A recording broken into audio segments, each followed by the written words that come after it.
Sorry, this got a little less about comparisons and shit, more about, you know, personal time, but I feel like the comparisons kind of speak for themselves at this point. Initially, I didn't have the PS2 footage to show off, whereas now I sort of do. So, it's just gotten to a point where I'm like, oh my god, what the fuck am I doing? Yeah, I'm just perfectly happy talking about something else for a bit. Not to mention either that, I don't know. With a fair few of these, it's really different, like Nebulous Tower. But then you get shit like this level. This level's basically the same. First Ruins, Forest Jump, basically the same. Admittedly, there are some minor differences. Please don't get into a semantic argument about that. Semantics argument about that, because I'm just going to get really annoyed. Not really, I don't care enough to even get annoyed, I just think it's sad. But, yeah, for the most part, this is basically the same. And any changes are really obvious as to why they're there. But I thought it'd be interesting to compare them nonetheless. It is somewhat. Again, the novelty sort of wears off at this point. I'm nearly 2 hours in out. I'm guessing it's going to be like 3.5, unless I get particularly stumped at one level.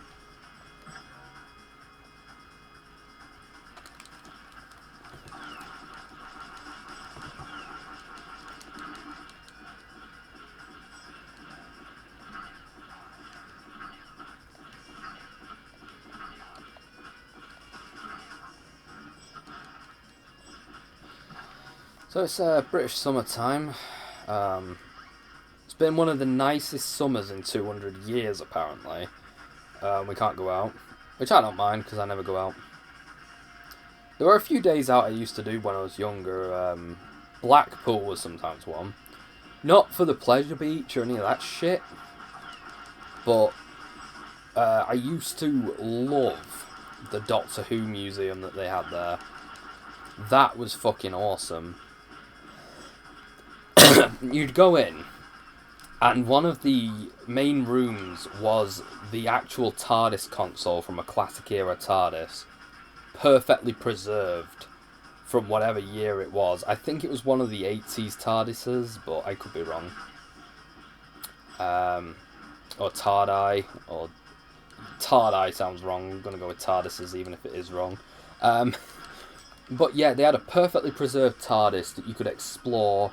You couldn't touch anything, obviously, but it was, you know, just as good. You got to walk around it. It was cordoned off, but you could, like, explore it and have a look around, examine the dials and all that shit.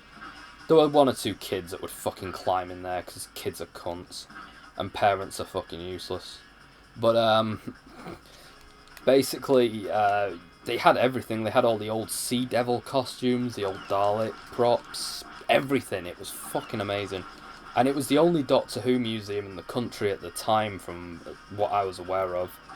There could have been another one, but it was probably the most impressive one I'd personally been made aware of.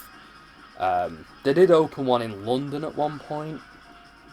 But by that point, A, London is way too far away from me, and B, by that point I'd kind of lost my interest in Doctor Who. Not completely, but to the point where I wasn't going to travel to London to see the props up close. I'd kind of moved on from that phase of my life by that point. But, yeah, the Blackpool props were really cool. I loved going there.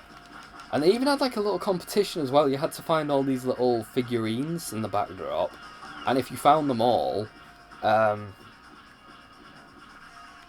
then the curator would give you a prize. It was really cool.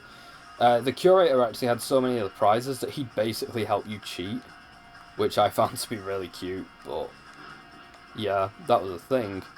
But anyway, my heart broke when I was about, must have been about, somewhere between 13 and 15 I go, and they replaced it with a new exhibit, which admittedly, you know, isn't the worst thing that can happen. I get that you can't have an exhibit open forever. But they replaced it with a fucking Star Wars one. And I'm like, mate, come on. I hate that. Whenever you find like a niche thing that's cool and it gets replaced with Star Wars, it legit pisses me off because it's like you can find Star Wars fucking anywhere. There has never been a time where you'd struggle to find Star Wars merchandise or, you know, find a Star Wars exhibition or a Star Wars convention. And every now and then you find one for something that you otherwise wouldn't be able to find, like a Doctor Who themed thing, or something like that. Especially back when these things weren't so common. Maybe it was like a gaming convention or a gaming museum or a shop that sold a lot of gaming figurines. And, you know, you'd see that shit and you were like, hot damn, that stuff is pretty fucking awesome. And you'd go and enjoy it, and then you'd go back next time and it'd be replaced with fucking Star Wars, or they'd start putting Star Wars merch in with the merch that you couldn't get anywhere else. And I was always like, oh, you can get this shit literally anywhere. Come on, guys. Can I just have, like, you know, some props and figurines of, like, a show or a game that just are really hard to find outside of the internet? Like, they had some really cool Left 4 Dead figurines that were very hard to find, but hey, they always had fucking Star Wars merch, which you can now get from the Disney shop if you're desperate enough. Toys R Us probably had aisles dedicated to Star Wars at that point, but we need to put it in Forbidden Planet as well, in case people just can't get enough of that Star Wars shit.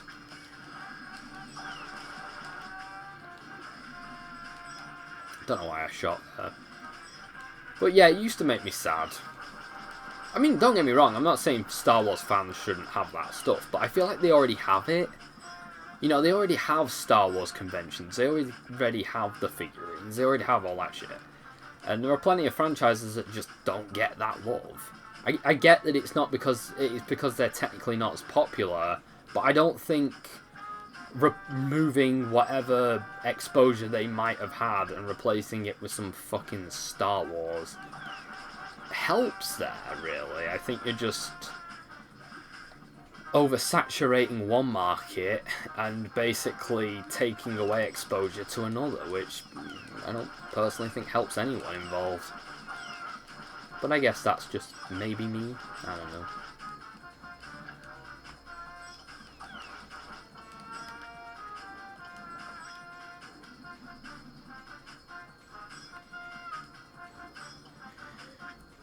I'm a weirdo, I never really liked Star Wars. There was a show called I've Never Seen Star Wars, and I'd be lying if I said that I'd never seen Star Wars. I have. I've seen nearly all of them. I did see all of them before the new films came out, and basically made what would have taken about 3 hours take about 9. But to watch all of the content that's Star Wars related that was released in cinemas, fuck knows if you want to watch, like, Rebels or any of that, which I personally don't. Not because I have anything against Rebels, it's just I'm not interested in, like, proper Star Wars. I don't know why I'd be interested in its spin-offs. I mean, I don't have a problem with... Why does the laser do that to you?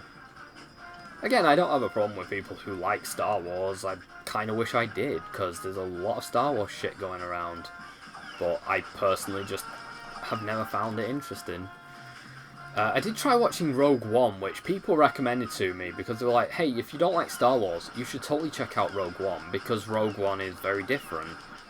And to me, I don't think it's different. I think Rogue One is exactly what I've always felt Star Wars was, but perfected to a T, where scenes don't last longer than like 10 minutes at most, but they never last that long.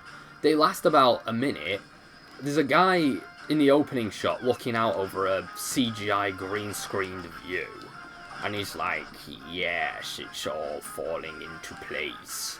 And then the second character walks in, and he's like, my lord, I just wanted to remind you that everything's fallen into place. Or, this has happened.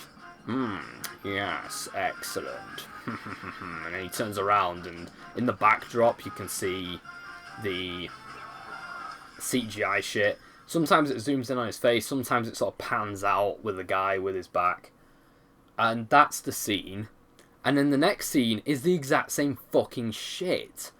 And there's occasionally an action scene to bridge those two scenes together. But the vast majority of the scenes are that. Again, and again, and again. And I just don't, like, see the appeal. If you like it, fine. I'm not going to say you're wrong or anything like that, but I personally just find it so repetitive and silly. That I just don't get the enjoyment from it that I feel a lot of people do. Which is sad, because I feel like I miss out, but at the same time, what can I say?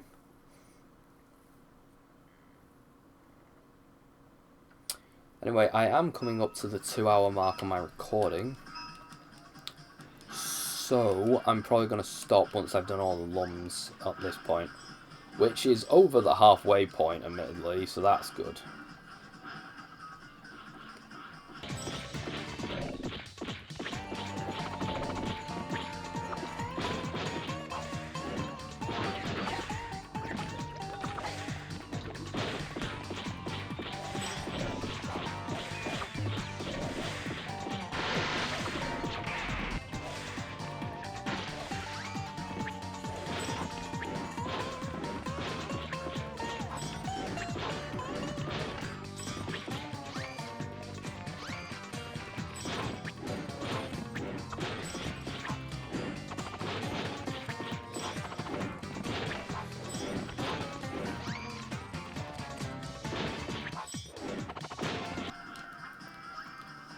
So I was thinking of trying streaming again as a thing, because I haven't done that for a few months. Admittedly, I gave up on it at one point, but I do have some friends at the moment who might be able to tell me what I'm doing wrong, with a few things regarding to streaming where I'm having my problems. I mean, I'm not going to do a Jeremy and be like, guys, I need you to wipe my ass for me, but yeah, a few of them stream every Friday, so I'm sure they'd be at least familiar with a lot of the problems that came up in the early days. Maybe recommend some good software or whatever. Of course, integrating it with my Elgato or whatever is probably going to be hard, but whatevs. You see, one thing as well about streaming is I would like to have a lot more control and be able to see my comments as they come up on the screen whilst I'm playing games, which at this moment in time I can't seemingly do that, which is a real annoying shame, but it's basically what I've been dealt with.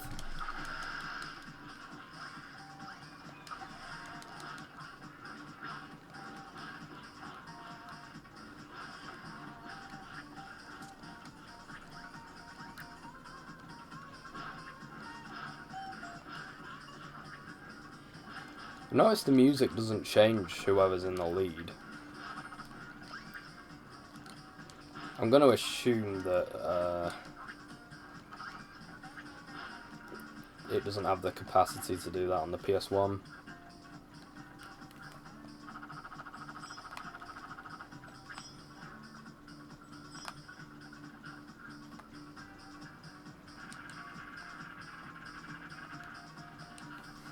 It's also really... oh god, the sun's directly on me.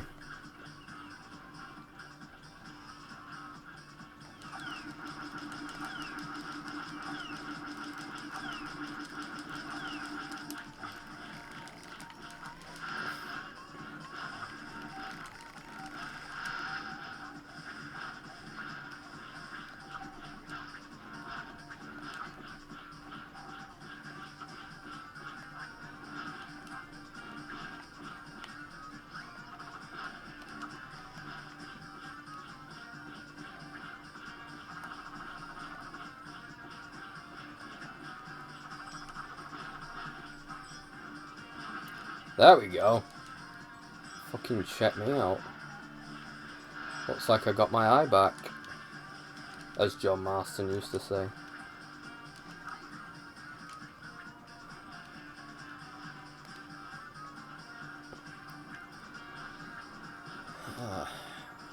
I have to admit, with this whole Andrew thing, I am starting to take my channel to a semi-new place. I mean, I still love doing the gaming shit, but I don't know if I should go there or not. Because I personally feel like it does some good, but at the same time, well, I don't know. You see, I feel like a lot of people, where I could probably fit my niche is, for every Jim Sterling, which, you know, you got a Young Yeah and a Sid Alpha. And I feel like I'm like Young Yeah, I'm probably the shittest of the group. But I have to admit, I probably can get stuff put together the fastest for one reason or another. Admittedly, like, that's not a good or a bad thing, it's just a thing. And I feel like it helps in some respects until something a lot more organised can come along. So I feel like that's possibly not a bad place to put the Purgatory series. But I'll have to find something as worthwhile as Andrew to talk about, and I don't really want to go looking for it because, well, that's how you end up getting a bit overzealous with this shit, and basically getting mad at the wrong people and whatever else. So, I'll keep my ear to the ground, and if there's anything that's as big of a crisis as that last one, I'll gladly pitch in. Until then, I'm gonna go and get out this fucking sun because it's killing me. Toodles. Welche Nakiri heb